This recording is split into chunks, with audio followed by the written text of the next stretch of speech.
Hello बच्चों, अर्थशास्त्र में प्रयास चैनल में आपका फिर से स्वागत है। हम मुद्रा चैप्टर में आगे पढ़ेंगे मुद्रा का के दोष। दोष का मतलब होता है कमियां या उसकी कमियां बोले या सीमाएं बोले, सब एक ही है। दोष, सीमाएं या कमियां। इसमें कुछ क्वेश्चन ऐसा भी आ जाता है कि मुद्रा एक अच्छी सेविका तथा बुरी स्वामिनी है, स्पष्ट करिए। तो हमें क्या लिखना है, उस पर भी कमियां या दोष ही लिखना है। तो सबसे पहले दोष क्या है, तो व्यापारिक चक्रों का जन्म। मुद्रा के कारण क्या होता है, व्यापार चक्र का जन्म होता है, यानी अर्थव्यवस्था में उतार और चढ़ाव होते रहते हैं। कभी मुद्रा की मात्रा अधिक हो जाती है, कभी मुद्रा की मात्रा कम हो जाती है, जिसके कारण मुद्रा स्फीति या मुद्रा संकुचन जैसी स्थिति उत्पन्न होती है।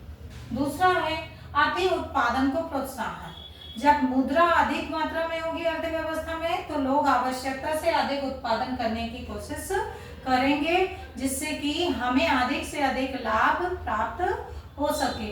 और अधिक से अधिक लाभ प्राप्त करना किस अर्थव्यवस्था का उद्देश्य होता है, तो आपने अर्थव्यवस्था के चैप्टर में 3 प्रकार की अर्थव्यवस्था पढ़ी थी। पूंजीवादी अर्थव्यवस्था, समाजवादी अर्थव्यवस्था और मिश्रित अर्थव्यवस्था। तो पूंजीवादी अर्थव्यवस्था में आपने पढ़ा था कि इसका उद्देश्य अधिकतम लाभ कमाना होता है। तो एक तरीके से मुद्रा पूंजीवादी अर्थव्यवस्था को भी सुदृढ़ करने में सहायता प्रदान करती है, क्योंकि समाज के कल्याण के लिए सही नहीं है। तीसरा है धन के असमान वितरण को बढ़ावा। धन के असमान वितरण को बढ़ावा का मतलब ये है कि मुद्रा के कारण अमीर वर्ग और अमीर होता जाता है और गरीब वर्ग और गरीब होता जा रहा है। यानी जिसके पास पैसा है वो कहीं ना कहीं इन्वेस्ट करके और अधिक लाभ कमा रहा है। अब गरीब व्यक्ति यानी अमीरी और गरीबी के बीच की जो खाई है वो बढ़ती जाती है। नैतिक मूल्यों का ह्रास। ह्रास का मतलब होता है घटना, कम होना। नैतिक मूल्य जैसे ईमानदारी है ना, ईमानदारी से कमाई करना, ईमानदारी से अपनी जीविका निर्वाह करना। लेकिन कई बार क्या होता है, जब व्यक्ति के पास मुद्रा नहीं होती या अधिकतम लाभ कमाने के जल्दी से जल्दी बड़ा आदमी बन जाने की ख्वाहिश में लोग गलत कदम भी उठा लेते हैं, जैसे चोरी, डकैती है ना, स्मगलिंग वगैरह, ये सब चीजें। तो इससे क्या होता है, नैतिक मूल्यों का पतन होता है। फिर है 5वां नंबर मुद्रा स्फीति का भय।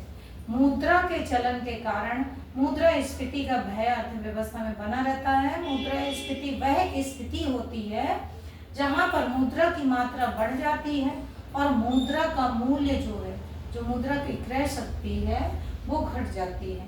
इसका मतलब आप समझे बच्चों, क्रय शक्ति या मूल्य का मतलब है कि अब हमें कोई वस्तु खरीदने के लिए और ज्यादा पैसा देना पड़ेगा। जैसे कोई वस्तु पहले 5 रुपए की आ रही थी, अब हमें उसके लिए 15 रुपए देना पड़ रहा है। मुद्रा की मात्रा क्या हुई, ज्यादा हो गई, लेकिन मुद्रा का जो मूल्य है, जो मुद्रा की वैल्यू है, वो कम हो गई। तो ये भी स्थिति मुद्रा के कारण बनती है। इसलिए हम कह सकते हैं कि मुद्रा एक अच्छी सेविका के साथ साथ एक बुरी स्वामिनी भी होती है। Okay, thank you.